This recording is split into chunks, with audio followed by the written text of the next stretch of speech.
नमस्कार। Welcome on Akanksha desire for wellness. And हमारे साथ आज जो जुड़े आशुतोष भाई, बड़े प्यारे आशुतोष भाई है हमारे। पूरा ब्रह्म कुमारी इसमें जैसे इनको हम जैसे बहुत क्यूट भाई कहते हैं। बड़े प्यारे से हमारे भाई जुड़े और आज इनके जुड़ने का रीजन जो है बहुत अच्छा रीजन है। और वो है कि हम वर्ल्ड सुइसाइड जो प्रिवेंशन डे जिसको कहते हैं, जो 10 सितंबर को मनाया जाता है, उस पर भाई जी बात करने वाले हैं। इससे पहले कि हम अपना टॉपिक शुरू करें, मैं एक छोटा सा इंट्रोडक्शन दूंगी आशुतोष भाई का। और आशुतोष भाई, mister Ashutosh Arora deputy general manager है एनटीपीसी में, FQA department Singrauli, which is India's largest super thermal power plant.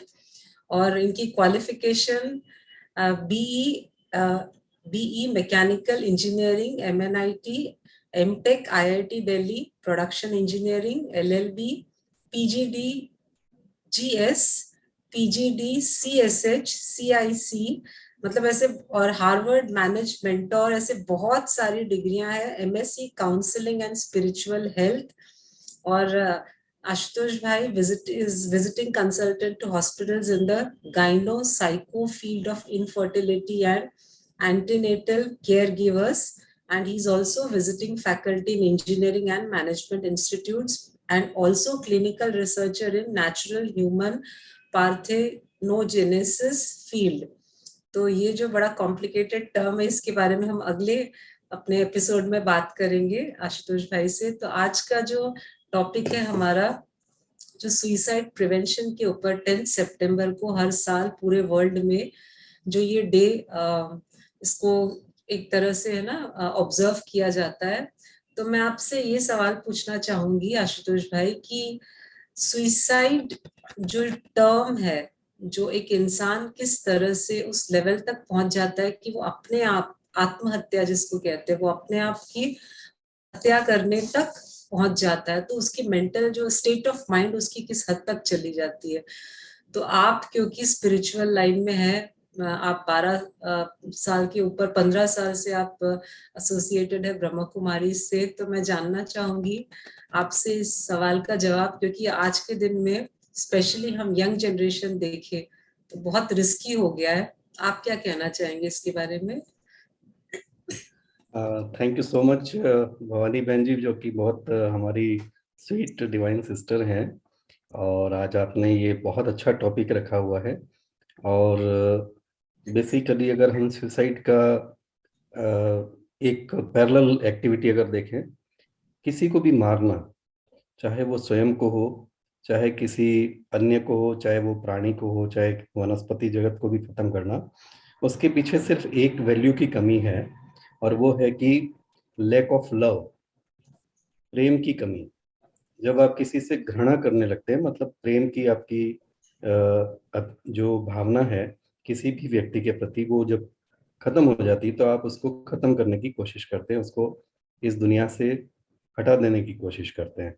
तो ये जो काम होता है ये तो हत्या होता है। जितने भी आप मर्डर केसेस देखेंगे उसके अंदर में एक जो कारण सामने आया है वो है लैक ऑफ लव। दूसरा कई बार होता है भय, फियर। मेरे को किसी से भय है तो मैं उसको उसकी प्रेजेंस को मैं जो बियर करना है, उसको सहन करना मेरे लिए मुश्किल हो जाता है। तो ऐसा ही कुछ केस अगर हम देखें, साइकोलॉजिकली अगर हम देखें, सुइसाइड मतलब अपने आप को खत्म करने के पीछे भी ये दो कारण हैं। एक तो है भय, कि हमको ये लग रहा है कि अब लाइफ में कुछ मीनिंग नहीं है, अब मेरा फ्यूचर कुछ भी नहीं है। अभी हमने कोविड के टाइम के अंदर में ऐसा भय देखा, लोग 10 लाख के लोन के पीछे में पूरी फैमिली को, अपने आप को भी और अपनी फैमिली को खत्म कर दिया उन्होंने। ये इतना छोटा सा कारण था जो कि जिसका निवारण संभव था। ऐसा नहीं था कि वो चाहते तो अपनी उस प्रॉब्लम को डिस्कस करके फैमिली के दूसरे मेंबर्स के साथ में डिस्कस कर सकते थे, लेकिन उन्होंने शेयरिंग नहीं किया। तो शेयरिंग मेक्स केयरिंग, यानी कि जब हम शेयर करते हैं तो कोई व्यक्ति हमारे लिए केयर कर सकता है। और उसके बाद में एक और चीज इसके अंदर में आती है, जब लैक ऑफ सेल्फ लव, अपने आप से प्यार नहीं करना। और वो उसके पीछे जो रीजन है वो ये है कि हम अपने आप को परमात्मा यानी कि द ओशन ऑफ लव, जो प्रेम के सागर हैं, उनसे अपना संबंध नहीं समझ पाते हैं कि we are the embodiment of love, मतलब प्रेम हमारे अंदर में है ही है। लेकिन लैक ऑफ सेल्फ लव तब हमारे को महसूस होता है जब हमारे को लगता है कि कोई हमको प्यार नहीं करता। हम बाहर में ढूंढ रहे होते हैं प्यार को, जबकि हमको ये कनेक्शन अगर मिल जाए कि परमात्मा जिसने हमारे को इस सृष्टि पे इतना सुंदर पार्ट बजाने के लिए यहाँ पर ये जीवन दिया है, गिफ्ट किया है, तो वो तो हमसे बहुत प्यार करते हैं ना। तो वो जो हमारे अंदर में उस प्यार की कमी, परमात्मा के प्यार की कमी की महसूसता, जो परमात्मा के प्यार की महसूसता जो हम करते हैं मेडिटेशन के अंदर में, वो अगर हम नहीं करेंगे तो डेफिनेटली हमारे अंदर में वो सेल्फ लव बनेगा नहीं।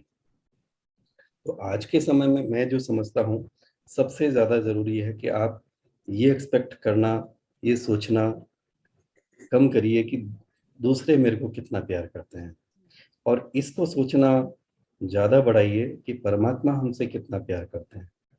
जब हमारे को परमात्मा के प्यार की महसूसता होती है, तब हमको लगता है कि हमारा जीवन सार्थक है, कोई एक विशेष उद्देश्य के कारण, पर्पस के कारण, एक रीजन के कारण परमात्मा ने हमारे को यहाँ पर ये डिवाइन गिफ्ट जो लाइफ की है वो दी है। तब हम अपने आप को सेल्फ केयरिंग, सेल्फ लविंग, उस तरह की एटीट्यूड को डेवलप कर पाएंगे।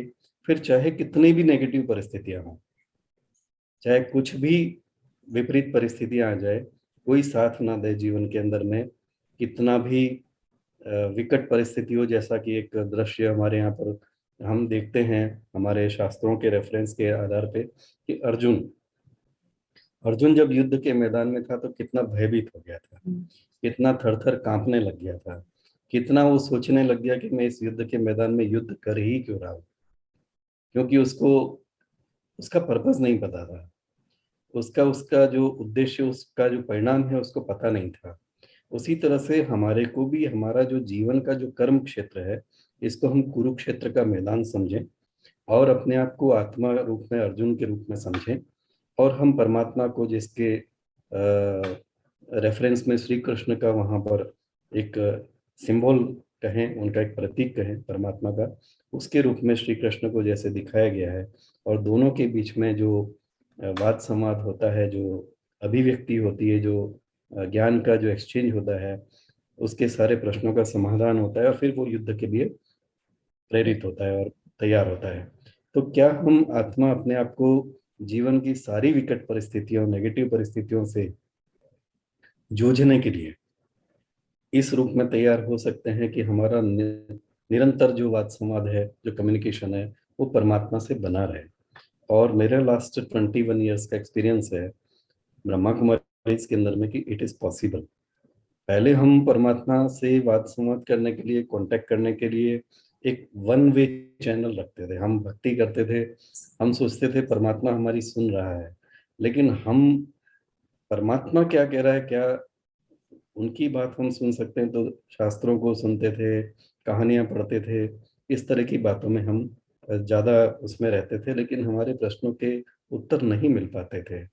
लेकिन अब हम देख रहे हैं कि हमारे वो प्रश्नों के उत्तर, जब डायरेक्ट कम्युनिकेशन हमारा चैनल सेट होता है आत्मा से परमात्मा का, मन से परमात्मा के मन का जो जोड़ होता है, और उससे जो संकल्पों के माध्यम से जो हमारी कम्युनिकेशन होती है, हमारे सारे प्रश्नों के जवाब मिलते हैं, कई सारी विकट परिस्थितियों के सॉल्यूशन मिलते हैं। और ये मैंने अपने जीवन में एक्सपीरियंस किया हुआ है। इसलिए मैं समझता हूँ कि ये सुसाइड प्रिवेंशन डे के अंदर में अगर हमको कोई इनिशिएटिव लेना चाहिए, तो हमारे को ये राजयोग मेडिटेशन का सभी को सीखने का इनिशिएटिव लेना चाहिए। तो आशुतोष भाई, आप कह रहे हैं कि राजयोग मेडिटेशन चलिए सीखने के लिए बहुत सारी जगह लोग जाके सीख सकते हैं, लेकिन सवाल ये उठता है कि लोगों में एक जो गलत फहमी बन गई है कि मेडिटेशन मतलब पोस्ट रिटायरमेंट। तो क्योंकि बड़ी उम्र वाले भी यही कहते हैं आप कि ये अभी थोड़ी करने की बात है, या बच्चा अगर कोई जाए मेडिटेशन सीखने को तो कहते हैं अभी तो तुम बच्चे हो, जरूरत नहीं है। तो ये चीज हम कैसे बचपन से इनकलकेट कैसे करें, क्योंकि बड़े जब तक समझेंगे नहीं वो बच्चों को कैसे समझाएंगे। बिल्कुल सही बात है। और आजकल बड़े समझदार हो जाने के बाद में भी बच्चों को समझाना इसलिए मुश्किल होता है क्योंकि बच्चे कहने लगते हैं कि बस it is an old concept, old generation concept, अभी आप हमारे को मत बोलिए, हम जब आपकी उम्र में आएंगे तब हम इसको सीखेंगे समझेंगे, अभी हमारे को अपना काम करने दीजिए। तो क्या होता है बचपन के अंदर में हम लोगों को बेसिकली हमको परिस्थितियों से जूझने की जैसे एक हैबिट बन जाती है, और इस कारण से हम ये नहीं समझ पा रहे होते हैं कि उनको परिस्थितियों पे विजय पाने के लिए to overcome the situations we need lot of energy and self motivation. ये चीज की कमी होने के कारण आज की तारीख में आप देखते हैं, आप कोटा कोचिंग इंस्टीट्यूट्स की रिपोर्ट्स अगर देखते होंगे तो क्या होता है उसके अंदर में कि अ, कई सारे सुसाइड केसेस अपन रिपोर्टेड केसेस जो है वो सुनते रहते हैं। वो बच्चे ही हैं, वो अपने कंपटीशन के लिए अपने एम एंड ऑब्जेक्ट के लिए वहां पर गए हैं, उनको पढ़ाई का जैसे ही दबाव आना शुरू होता है और उनकी वो जो लैक ऑफ सेल्फ मोटिवेशन है, लैक ऑफ एनर्जी है, क्योंकि उस समय परिवार साथ में नहीं होता है, वहां वो अकेले होते हैं, इतना ज्यादा कंपटीशन देख करके किसी किसी के मन में अपने आप को खत्म करने का ख्याल आता है और वो लोग सुसाइड कर लेते हैं। उनको लगता है कि हम ये ड्रीम्स जो हैं फुलफिल नहीं कर पाएंगे। इन घटनाओं को देखते हुए, इन छोटी उम्र के बच्चों की सुसाइडल टेंडेंसीज को देखते हुए मात्र 8,000 रुपए के लिए जो ये ऑनलाइन आजकल मोबाइल गेम्स होते हैं उसके अंदर में मात्र 8,000 रुपए बच्चे ने खो दिया, और इस डर से कि घर वालों को कैसे वो बताएगा, क्योंकि बिना उनकी इंफॉर्मेशन और नोटिस के वो ये सब चुपचाप कर रहे थे, और उसने अपने आप को सुसाइड कर लिया। अब आप देखिए कि ये जो केसेस हैं ये नीड ऑफ द आवर है इस समय में। जैसे हम लोग यहाँ एनर्जी पावर प्लांट में क्या कहते हैं कि भाई need of the hour is the green power इस समय में, क्योंकि ये पॉल्यूशन को, इन्वायरमेंट को पॉल्यूट हो कर रही है। जो अभी एनर्जी के जितने मोड्स हैं हमारे पास में, कन्वेंशनल जो हम लोग कोयला और बाकी सब चीज़ों से कर रहे हैं तो प्रदूषण हो रहा है। तो हम लोग महसूस करते हैं सभी लोग कि need of the hour is green power. उसी तरह से मैं कहता हूँ need of the hour, need of the moment at the right moment right now is to learn the Rajyoga meditation. क्योंकि अब लाइफ वो नहीं है जो पहले कभी किसी समय में रही होगी जहां पर ये सब चीजें ओल्ड एज के अंदर में ठीक लगता था। बाकी आपको कोई बचपन में इतनी टेंशन, कोई ऐसी कंपटीशन, कोई इस तरह की लाइफ नहीं थी। एक जब कंबाइंड फैमिली होती थी, एक सेट ऑफ रूल्स होते थे, उसके अंदर में एक लाइफ कंफर्टेबली जनरेशन्स की चलती थी, और उन जनरेशन्स के अंदर में वो प्रॉब्लम्स नहीं देखी गई। इस कारण से उन्होंने सोचा कि पहले हमको जो भी काम करना है परमात्मा से जुड़ने का एक श्योरिटी रहती थी कि भाई 60 साल की उम्र आएगी, 100 साल तक जीना है, पीछे के जो 40-50 साल मिलेंगे उस समय और कोई शरीर का काम इतना नहीं रहेगा, तो हम चलो मन से परमात्मा को याद करने का ये काम बाद में कर लेंगे। और उनका फुल डे जो है वो अपना वर्क लाइफ में रहता था।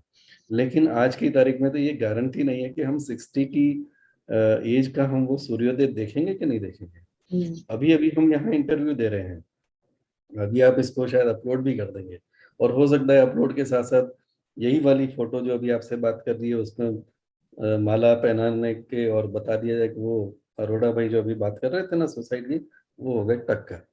ये भी हो सकता है। हमने ऑन कैमरा आज की तारीख में लोगों को जाते हुए देखा है इस समय में। तो ये जो समय है ये बहुत अनप्रेडिक्टेबल टाइम है लाइफ का। इसके अंदर में आप कुछ कह ही नहीं सकते कि उम्र कितनी है आपकी। तो इसलिए जो भी है मैं तो ये मान के चलता हूँ, जैसे हमारे वैदिक रेफरेंस के अंदर में पूरी उम्र को 4 भाग में बांटा गया है। बाल्यकाल, उसके बाद में फिर गृहस्थ जीवन, फिर उसके बाद में संन्यास और वानप्रस्थ। तो मैं सोचता हूँ 24 घंटे अगर परमात्मा ने सुबह उठते ही अगर दे दिया तो सुबह उठते ही सबसे पहले जो 6 घंटे हैं वो हम उस बाल्यकाल यानी ब्रह्मचर्य आश्रम का उस तरह का जीवन जिए। उसके बाद में फिर 6 घंटे जो है वो गृहस्थ आश्रम की तरह से अपना जो कारोबार वगैरह सब देखें। उसके बाद में जो बचे हुए 6 घंटे रहते हैं, जो नींद के पहले के होते हैं, वो हम एक तरह से वाणी से परे रहें, या एक सन्यासी की तरह रहें, एक न्यास यानी ट्रस्टी की तरह रहें। और उसके बाद में रात को जब सोएं तो ये सब लोग अलार्म लगा के सोते हैं इस उम्मीद में कि कल जरूर जगेंगे, लेकिन गारंटी नहीं होती है कि कल का सूरज देखेंगे या नहीं देखेंगे। इसलिए रात को कारोबार समेट करके अपने पूरे जीवन का निश्चिंत होकर के परमात्मा को अपना हिसाब किताब दे करके कि आपने जीवन दिया है और जैसा आप चलाना चाह रहे हैं आप चलाइए। ये हमारा राजयोग मेडिटेशन का एक लाइफ स्टाइल है। इसमें हम लोग निश्चिंत हो जाते हैं। कभी भी कॉल अगर हमारी आ गई, हम जाने के लिए तैयार हैं। वैसे कितनी भी विकट परिस्थिति आ जाए, हम सुसाइड नहीं करेंगे। आपने कभी भी बीकेएस के अंदर में शायद ही कभी ऐसा सुना हो कि किसी ने, मेंटल अगर डिस्टरबेंस हो जाता है वो बात एक अलग हो सकती है, अदरवाइज वैसे देखा जाए तो कोई भी आपको विकट परिस्थिति में रहा हुआ इंसान कभी भी इस तरह से संसार छोड़ते हुए आपको ऐसा न्यूज़ कभी भी नहीं मिलेगा। मैंने तो लास्ट 20 ईयर्स में देखा कि कभी भी ऐसी बहुत सारी परिस्थिति आई, लेकिन कभी भी ब्रह्मा कुमारी के जो राजयोगी मेडिटेशन के अंदर में, उस लाइफ स्टाइल के अंदर में है, रेगुलर हैं, डेडिकेटेड हैं, और वो कम उम्र के हैं, वो कभी भी सुसाइडल थॉट्स उनके नहीं आते। और बचपन में अगर इस टेक्निक को सिखा दिया जाए, हम तो कहते हैं कि इसको माँ के गर्भ से ही सिखा दिया जाए। अभिमन्यु जब पेट में, गर्भ में जब आत्मा आती है, जहाँ उसको 24 आवर उसके पास में रहता है, इस तरह की नॉलेज को सुनना और समझना, तो मैं तो एक्सपेक्टिंग मदर्स से कहूँगा कि वो इस मेडिटेशन को ज़रूर करें, सीखें, ताकि बच्चे के अंदर में वो स्ट्रेंथ, वो पावर, आत्मिक शक्ति उसकी बचपन से रहे, तो कितनी भी बड़ी विकट परिस्थिति आ जाए वो कभी भी हिलेगा नहीं, वो मन से हारेगा नहीं, कभी भी वो सुसाइड की तरफ जाएगा नहीं। मैं बस एक आखिरी सवाल आपसे पूछना चाहूंगी कि हम ये तो हमने यंगस्टर्स की बात कर ली, पर जो ऑफिस गोयर्स है, जैसे बहुत बार मैंने देखा है कि कहते हैं ना टाइम नहीं है, सुबह उठ के काम करके फिर ऑफिस जाओ, फिर थक हार के 10-12 घंटे के बाद आओ, उसके बाद सबको यही लगता है कि हम टीवी देखें, क्योंकि टीवी एंटरटेनिंग लगता है। तो उस टाइम पे या सुबह जब उठो जल्दी तो कहते हो कैसे रात को 12 बजे सोए, इतना थक गया।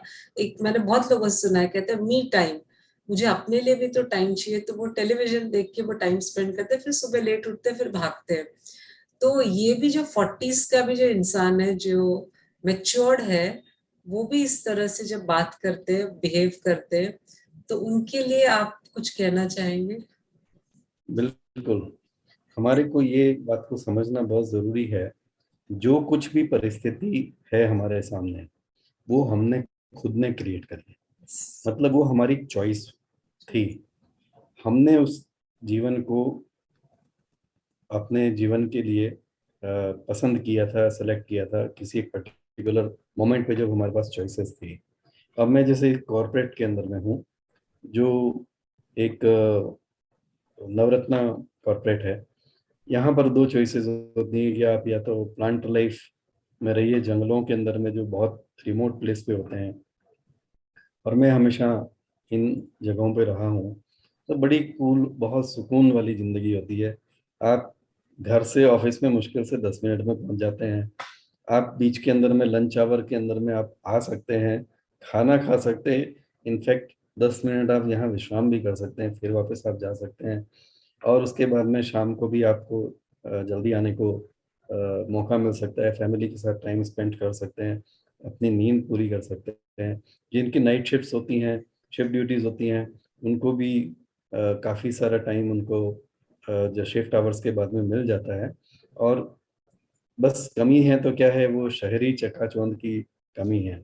लेकिन इसके विपरीत कुछ लोग को पसंद होता है कि शहरों में रहें, 2 घंटा ट्रैफिक के अंदर में, बसों के अंदर में, मेट्रो के अंदर में, हर तरह से अपनी कारों के अंदर में, उस वेटिंग लाइन के अंदर में, रेड लाइट्स के ऊपर में, इनके अंदर में अपना टाइम स्पेंड करके किसी तरह से भागदौड़ वाली जो जिंदगी आप बता रहे हैं, तो मैं जब उनसे मिलता हूँ अपने ही ऑफिस, अपने ही कलीग्स के साथ में, तो मैं कई बार सोचता हूँ ये चॉइसेस उनके पास में थी। वो चाहते तो एक सुकून भरी जिंदगी यहाँ पर जी सकते थे, और एक चाहते हैं तो उस तरह की चॉइस भी वो ले सकते हैं। तो डिपेंड, सबकी अपनी अपनी चॉइसेस होती हैं।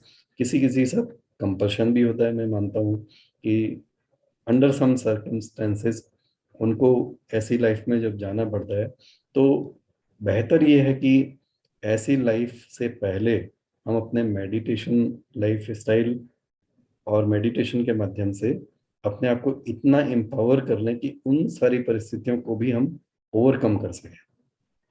वो रेजिस्टेंस है हमारी लाइफ के अंदर में, हमारी एनर्जी को डिप्लीट करती हैं। और ऐसे टाइम पे जो एंटरटेनमेंट के लिए, जहाँ पर आपने कहा टीवी या और भी कोई मीडिया जो कुछ भी है, उसको हम चाहें तो उसको वो भी हमारी चॉइस है, हम चाहें तो करें चाहे तो ना करें। मैं जब वहाँ पर था आईआईटी दिल्ली के अंदर में, तो मेरे को अक्सर करके जहाँ हमारे बच्चे पढ़ रहे थे वहाँ से आईआईटी दिल्ली तक पहुँचने में 2-2.5 घंटे मेरे को लगते थे। और सुबह से लेके शाम तक मेरे को वहाँ पर रहना है। उसके बाद में फिर वो ट्रैफिक टाइम के अंदर में घर तक पहुँचना है। फिर अगले दिन सुबह वहाँ पर अर्ली मॉर्निंग क्लासेस लगती हैं, 7 बजे आना है। तो घर से निकलने के लिए 4 बजे 5 बजे सब तैयारी। खाना हम बाहर का खाते नहीं, तो खाना भी पहले बनना चाहिए। तो कितना स्ट्रेस हम लोगों के लिए उस समय में होता था। लेकिन हमको पता था कि ये 2 साल के लिए है, उसकी एक टाइम लिमिट है। तो मैंने उसको ओवरकम करने के लिए जब मैं वहाँ पर एंटर हुआ, तो मैंने जब पता किया कि किस तरह से कोर्सेज सिलेक्शन होते हैं, तो 3 सेमेस्टर के अंदर में कोर्स वर्क होता है, और लास्ट जो सेमेस्टर होता है उसके अंदर में आपका मेजर जो प्रोजेक्ट वर्क है वो चल रहा होता है। तो वहाँ ये फ्रीडम थी कि आप कोर्सेज को आप चाहें तो 2 सेमेस्टर में पूरा कर सकते हैं।